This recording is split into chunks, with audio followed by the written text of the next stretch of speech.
Yamada Kenichi, a 35-year-old single office worker, sat alone in his tiny apartment, staring blankly at his computer screen. The online game he had played for 3 years had just ended service, its farewell screen glowing with the word Fin. Despite all the time and money he had poured into it, he felt little sadness. The game had been too easy, its story shallow, and its difficulty laughable.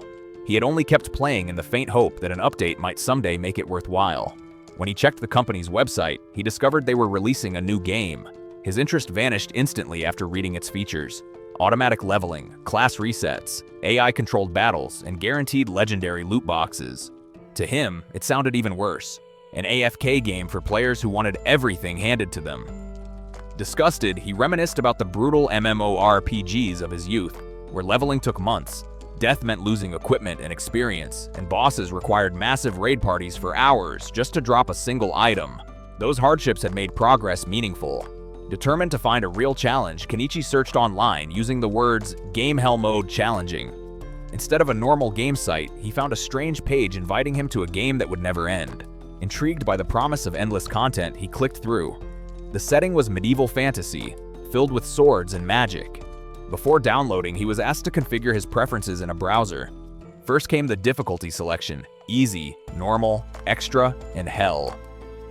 After reading the descriptions, Kenichi chose Hell Mode. It offered the slowest growth, no bonus skills, unlimited potential, and no turning back, along with the cryptic reward of learning a principle of the world. Next was class selection. Familiar MMO classes appeared, from swordsman and mage to hero and demon lord, each ranked by difficulty and tied to starting social status. The stronger the class, the lower the likely social rank. When Kenichi scrolled to the bottom, he discovered a class harder than all the rest: Summoner, marked with 8 stars and locked to the lowest social class, Serf. Although it was still in testing and had no active users, he chose it anyway, intrigued by the challenge. With Hell Mode, Summoner, and Serf selected, he clicked Launch Game. A warning confirmed the class was unfinished. Kenichi accepted without hesitation. Light burst from the screen, engulfing the room. In an instant, Yamada Kenichi vanished from his apartment. Yamada Kenichi regained consciousness inside a warm liquid, unable to see, hear, or move. At first, panic seized him when he realized he was not breathing. Yet strangely, he felt no pain or suffocation. Instead, a deep calm washed over him, easing the stress he had carried from his former life. He surrendered to the sensation, letting time pass. 10 days later, an intense squeezing sensation overwhelmed him. His body felt crushed, and he was suddenly pulled from the liquid. Desperate for air, he flailed weakly as he was slapped repeatedly. At last, he cried out. Voices in Japanese surrounded him. He had been born. Only then did he understand. He had reincarnated.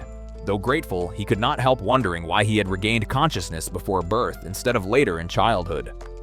6 months passed. His senses slowly sharpened, and he learned to crawl. He discovered his new name was Alan, and he had reincarnated as a boy. His mother, Teresia, was young and gentle, and his father, Rodin, was a strong, hard-working man. They lived as serfs in a frontier village created by their lord. Despite their poverty, the family was loving and stable. Alan accepted his situation. He had chosen to start as a serf after all. Yet something bothered him.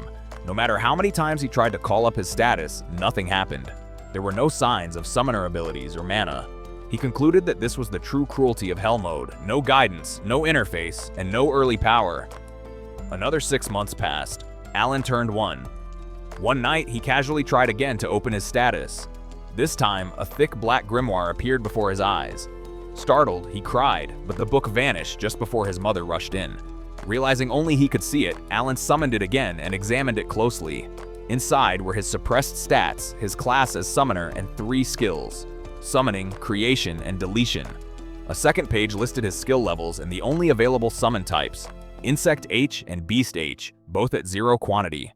At the back of the book, Alan found a glowing message from Elmia, the god of creation, apologizing for the delayed delivery of the grimoire because the summoner class was still under development. The message refused any questions or class changes. Alan accepted this calmly, acknowledging he had ignored the testing warning himself. Deciding to experiment, Alan attempted to summon an insect, but nothing happened. After failing several times, he realized he first had to use creation. When he did, the grimoire's cover glowed and a single card appeared: Insect H, illustrated with a grasshopper. His MP dropped to 0. Disappointed by the weak result, Alan deduced that the empty slots in the grimoire were meant to store these cards. Night fell, and he decided to continue the next day. The following afternoon, while alone during his nap, Alan retrieved the card and summoned it. The card crumbled into light and a grasshopper appeared in his room. It wandered aimlessly and ignored his commands.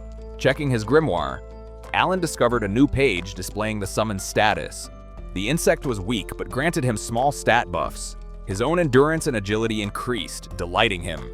At that moment, Teresia rushed in after hearing his excited shout. She saw the insect, screamed in terror, and stomped it flat. The summon